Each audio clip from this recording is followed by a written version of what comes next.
Je suis heureux de savoir ou de reconnaître maintenant que désormais c'est une tradition de faire un bilan participatif avec les acteurs, de ne pas tenir la langue de bois, de mettre en relief nos insuffisances et d'indiquer les voies du progrès afin d'avoir une agriculture qui permette de résoudre deux défis majeurs de notre temps. Le premier défi, c'est d'améliorer la productivité, renforcer les capacités des acteurs pour développer les chaînes de valeur, assurer la diversification agricole pour avoir une production de plus en plus accrue à partir desquelles chaque acteur tire son profit. Deuxième défi, rendre disponible la matière première pour l'industrialisation du Bénin. Et cette industrialisation passe par l'agro-industrie. C'est d'abord ce que nous avons. Le jour où nous aurons les mines, le jour où nous aurons de l'or, le jour où nous aurons du pétrole, il y aura une autre industrialisation. Mais pour le moment là, ce dont nous sommes certains et que nous pouvons produire avec nos petits doigts, avec nos deux mains, c'est tout ce que la terre peut nous permettre d'obtenir, l'eau et la nature, que nous devons maintenir dans des conditions de résilience pour être à même de produire et d'alimenter cette chaîne industrielle qui naît devant nous et qui va grandir à grands pas.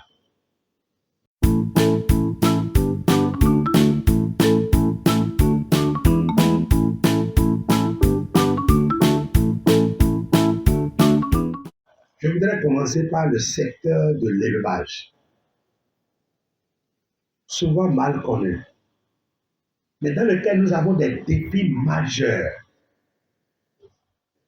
Le tout premier, quels intrants nous mettons à disposition de nos éleveurs? Quelles semences animales? Quelle politique d'alimentation de nos élevages ou de nos animaux que nous élevons? Quel habitat nous leur donnons? Quelle hygiène nous pratiquons? Aujourd'hui, je peux vous affirmer, du haut de cette tribune,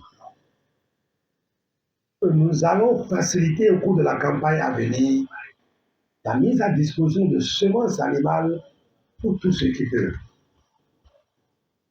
Il s'agit de géniteurs de bovins, de semences bovines, de géniteurs bovins, de géniteurs de porcs, de lapins et de poulets, de volailles. Nous allons travailler pour faciliter l'implantation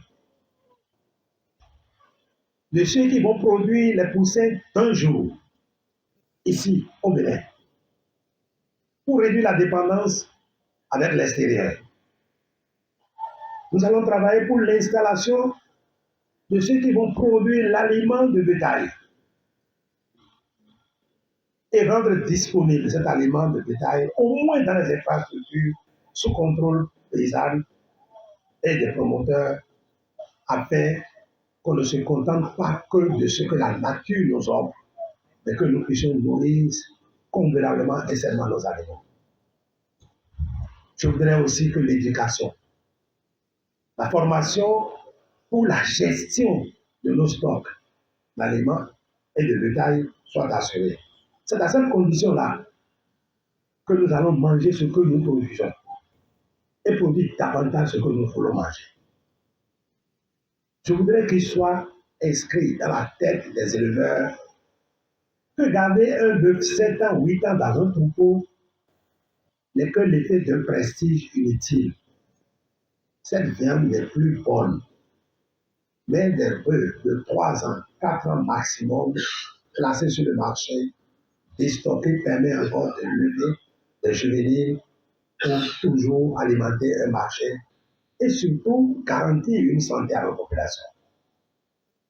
À travers ce dispositif, vous voyez que en créant de la disponibilité, nous créons de nouveaux emplois, nous créons de nouveaux marchés pour la transformation de nos produits. Qui va le mener à sa monture? Le gouvernement du Bénin a déjà pris la décision de ne plus permettre l'importation d'œufs et de viande congelée, surtout de volaille, à partir du 1er janvier 2025, c'est-à-dire au 31 décembre 2024, terminé. Pour ça, nous ouvrons le chantier à tous, pour qu'on s'y mette et qu'on se prépare à développer l'élevage domestique, à renforcer nos capacités dans la volaille domestique, les poulets bicyclettes, alimenter davantage nos marchés pour que les enfants mangent ce qui est sain, produit par nous-mêmes.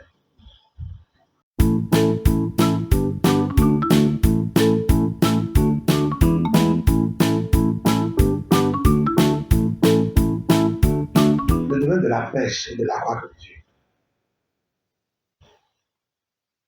Il y a quelque chose de précieux à ce niveau qu'il est bon de comprendre et de s'en convaincre. Le poisson se cultive aussi. Il ne se pêche pas seulement.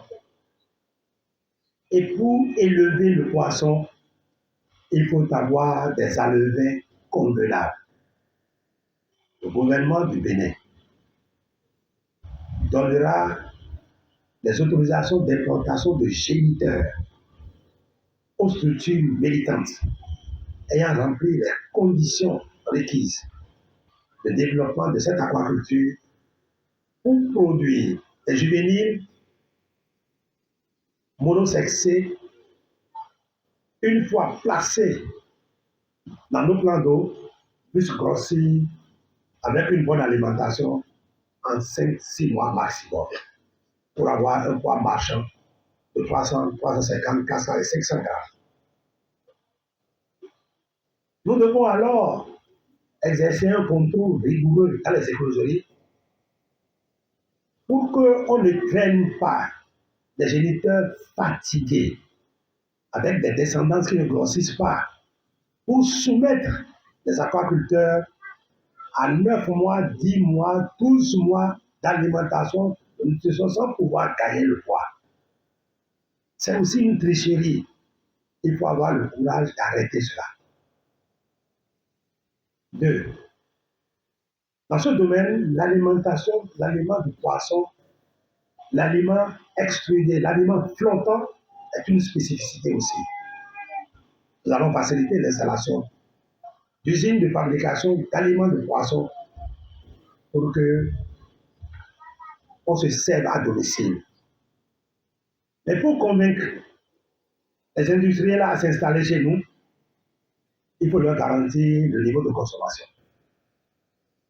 Nos statistiques, les données relevées ici et là, devraient permettre aux gens de s'assurer que mon pays, le Bénin, consomme 7, 8, 10 000 tonnes d'aliments de poisson. Et si cette garantie existe, ça peut motiver quelqu'un à s'installer. Mais si nous sommes dans l'opacité de ce que nous faisons, qu'on n'arrive pas à transcrire la réalité sur le terrain, personne ne va venir mettre des milliards là où il n'a pas une certitude. C'est le monde des affaires. Business is business. Que ça soit dit. Mais à côté des aquaculteurs, pour lesquels il y a encore des appuis substantiels à apporter, dans les infrastructures d'élevage, dans la maîtrise des techniques d'élevage, d'alimentation, de contrôle de croissance au niveau des éleveurs, il y a aussi les pêcheurs. Je ne dis pas les pêcheurs, mais les pêcheurs. Oui, de l'un à l'autre, le vice est là. Il faut pouvoir utiliser les engins recommandés. Si vous n'utilisez pas les engins recommandés, au lieu d'être pêcheur, vous devenez pêcheur. Parce que vous empêchez la génération à venir de pouvoir bénéficier du fruit de la nature. Mais avec un respect simple des procédures et normes que nous-mêmes nous avons adoptées, il est possible de faire ces prélèvements dans nos plans d'eau et même en mer et de garantir ceci pour la postérité. De plus, un regard doit être jeté sur les équipements de pêche, les engins de pêche. Il faut sécuriser aujourd'hui. Il y a des morts silencieuses parmi ces acteurs parce que nous n'avons pas un tracking convenable de ces équipements de pêche. Nous mettons désormais les trackers. Nous devons travailler pour la reconstruction de notre port de pêche et le gouvernement s'y emploie. Tout est fait prêt et à Kwakodji démarrons bientôt avec un port de pêche qui va prendre au moins 400 embarcations. Mais sur ces mers, sur Grand Popo et sur Ouidah, nous avons la possibilité encore de nouer des partenariats pour développer des ports de pêche artisanaux capables de collecter les autres pêcheurs ici et là et de pouvoir les gérer convenablement. Nous avons assaini les plans d'eau, mais il faut les maintenir dans un état d'assainissement convenable qui rassure maintenant les Occidentaux que les produits de capture, en l'occurrence les crevettes du Bénin, sont revenus sur le marché. L'Union européenne est prête à prendre désormais les crevettes du Bénin. De base obligatoire de contrôle. Les plateformes de transfert sont remises à des privés aujourd'hui et une autre vie renaît sur les lacs.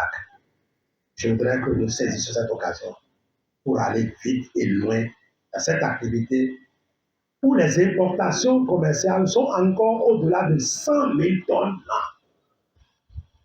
Ce gap, nous devons combler. Et tous ceux qui sont dans cette activité ont beaucoup d'opportunités devant eux.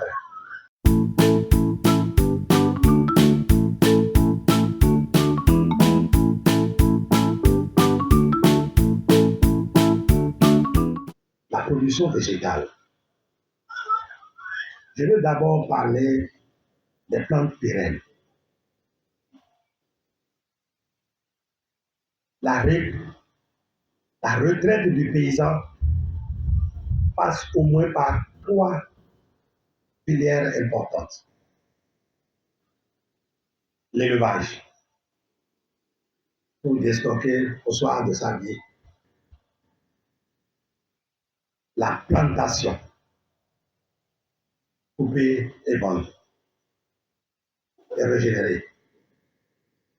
Instruire ses enfants pour que même s'ils reviennent pour aller au champ, ils ne pratiquent plus l'agriculture comme nous. Qu'ils soient capables de lever un aéronef pour traiter son champ de coton. Qu'ils soient capables de faire un traitement avec des outils sophistiqués techniques. Qu'ils soient capables d'éviter son champ. Qu'ils soient capables d'utiliser de la mécanisation et même de l'automatisation. Ça demande d'aller à l'école d'abord. Ça demande l'instruction. Donc je reviens aux cultures pérennes. La première chose à faire pour avoir la plantation, c'est le plantule. Et l'État béninois a dit, je facilite ceci. D'abord pour des raisons économiques et des raisons écologiques. D'une bonne lutte contre la désertification qui nous menace. Ce faisant, sur chaque plantule, je fais une subvention jusqu'à 80%, 90% parfois, pour que le planteur n'ait qu'à verser 10% ou 20%. Écoutez, un plant d'anacardier, on l'achète à 600 francs chez le pépiniériste. Mais le planteur ne donne que 100 francs pour prendre. Un plant de manguier, c'est 600, 700 francs selon la variété. Et on ne vous demande que 100 francs pour avoir un plan à aller mettre en terre. Le plan de palmier coûte bien cher. C'est à peine la moitié ou le tiers qu'on vous demande de placer pour les avoir. Ceci pour faciliter à tout le monde l'accès à ce matériel important. Nous allons continuer cette activité-là et rendre disponible le matériel de plantation. Mais dans le même temps, il y a assure les bergers. Il y a fait des entretiens végétatifs, des élagages, des entretiens de la fertilisation, des désherbages, les fumures nécessaires, pour qu'après tout, les fruits de notre labeur, on les cueille et bons fruits à placer sur le marché. Les agents d'encadrement ont un rôle primordial à jouer à ce niveau. Pas pour aller prendre le motoculteur, le tracteur pour travailler à la place du paysan, mais pour dire comment il faut faire. Et s'il faut dire comment il faut faire, c'est qu'il faut savoir le faire. À partir de cette tribune, je dis et je répète, un agent d'encadrement qui n'a pas de champ ne peut pas conseiller quelqu'un d'aller faire le champ. Un agent d'encadrement qui n'a pas de troupeau ne peut pas conseiller les techniques à utiliser pour gérer son troupeau. Donc, je vous demande d'avoir un petit élevage, une petite ferme, qui ne vous dispense pas de faire le travail républicain. Mais c'est à la pratique que vous allez donner les conseils, par expérience. Ce que j'ai fait de ma main, ce que ça a donné, il faut pouvoir le dire. C'est sur ça que je vous motive. Sur les semences verrières, quand vous avez de bonnes semences, et vous avez les autres intrants, vous avez une garantie de la production. L'État y veille. Et les organisations qui nous accompagnent, les projets et programmes, nos partenaires qui sont là, c'est la première des choses que vous allez chercher à avoir. Car si vous reconduisez des semences fatiguées, vous aurez une production basse. Il n'y a rien à faire. Moyen, point terminé. Il n'y a rien à faire. Si vous envoyez un malade au travail, il ne pourra rendre que ce qu'il peut lui donner. Mais s'il est en bonne santé, il va au travail, il va rendre. Mais la santé seule ne suffit pas. Il faut l'alimenter, il faut l'encourager. C'est ça, les engrais et autres. Et dans ce monde aujourd'hui où l'engrais est devenu une denrée très rare, le Bénin se bat toujours pour être aux côtés de ses agriculteurs, rendre l'engrais disponible, accessible physiquement et économiquement. En attendant que le Conseil des ministres statue sur le prix de l'engrais, je suis autorisé à vous dire que le sac d'engrais au cours de la campagne ne dépassera pas 14 000 francs. Ça peut coûter les yeux de la tête là où on a acheté, mais quand ça va venir au Bénin ici, pour les producteurs, ça ne dépassera jamais 14 000. Mais c'est pour nous, Béninois. Ce n'est pas pour aller enrichir les autres. Parce qu'à côté de nous, le même sac coûtera 25 000, 30 000. Et on est tenté de prendre nos sacs de 14 000 et d'aller vite vendre pour avoir le bénéfice. Même si on me dit de payer, je paye cash et je gagne au moins 7 000 et 10 000 dessus. Ça là, c'est ne pas être patriote. Je ne vais pas faire de commentaires. Nous allons mettre en place les dispositifs nécessaires pour traquer tous ces mauvais esprits et les mettre là où il faut pour avoir la paix et travailler en sécurité. À côté de ces intrants qui sont indispensables pour l'agriculture, il faut faciliter la pratique agricole à travers du matériel performant. Cette année, nous mettons en place au moins 1350 kits de tracteurs et de motoculteurs. Mais déjà à côté, une nouvelle commande de 3500 kits est en train d'être réceptionnée. Les conditions sont là. Et vous refusez de prendre les tracteurs. Après, vous allez dire, oui, tous les tracteurs vont en haut là-bas, tous les tracteurs vont en haut là-bas, et nous ici, en bas ici, qui a demandé qui n'a pas eu? Matthieu 7,7. Frappez, on vous ouvrira. Demandez, on vous donnera. Donc, remplissez les conditions et vous aurez pour réduire la pénibilité. Et chacun au prorata de sa capacité, de sa force. Je saisis l'occasion ici pour demander au FNDA d'être beaucoup plus vigilant, d'être beaucoup plus proactif et d'aider nos agriculteurs à bénéficier des facilités accordées afin de disposer d'équipements devant réduire la pénibilité du travail de l'agriculteur. Et nos équipements, ce n'est pas seulement pour labourer, c'est aussi pour récolter, c'est aussi pour faire le conditionnement, c'est pour faire le battage, le vannage, et même des dispositifs de séchage. Vous avez dit qu'on a construit des plateformes de séchage ici et là. C'est bien pour que la production qui sera issue de nos champs soit normée et que les services de contrôle puissent venir certifier la qualité de nos produits.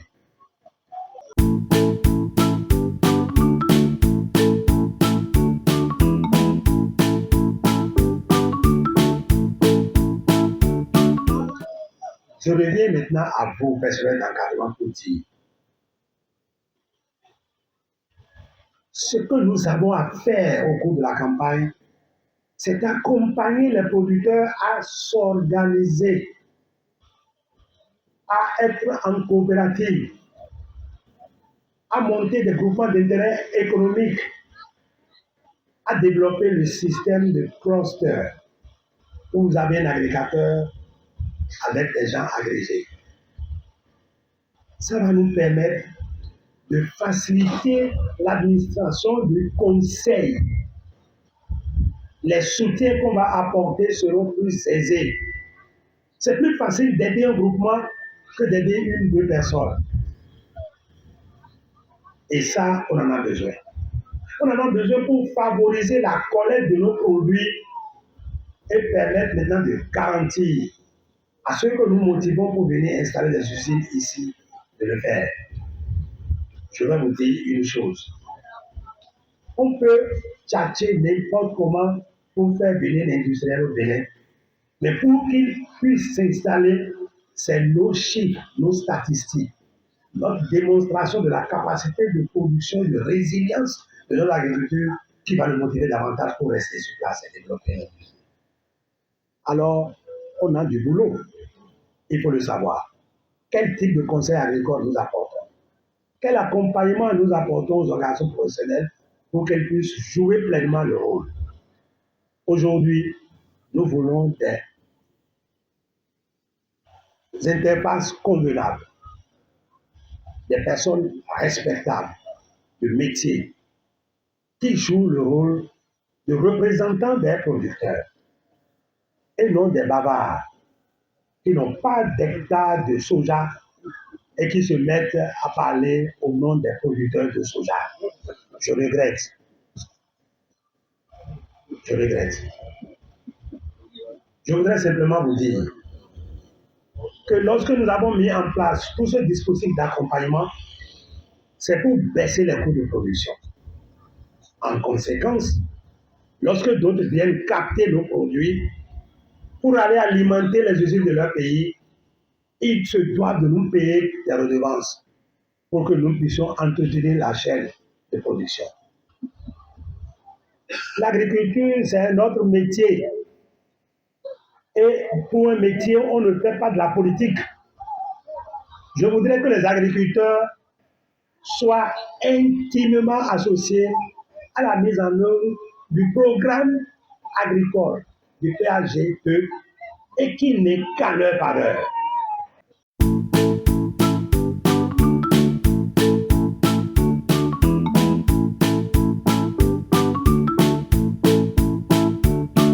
Mesdames, Messieurs, c'est du haut de cette tribune, confiant que nous allons partir en cette campagne 2023-2024 que nous lançons à la hauteur de Kétou, et puis bénis par la nature, parce que nous avons reçu une très bonne pluie ce matin, que je demande que cette campagne se fasse de bons auspices, que les paysans en profitent du sud au nord, de l'est à l'ouest, et que le sens patriotique reste avec nous. C'est ensemble qu'on développera notre pays, le Bénin. Et l'agriculture jouera un rôle pionnier. Je vous remercie.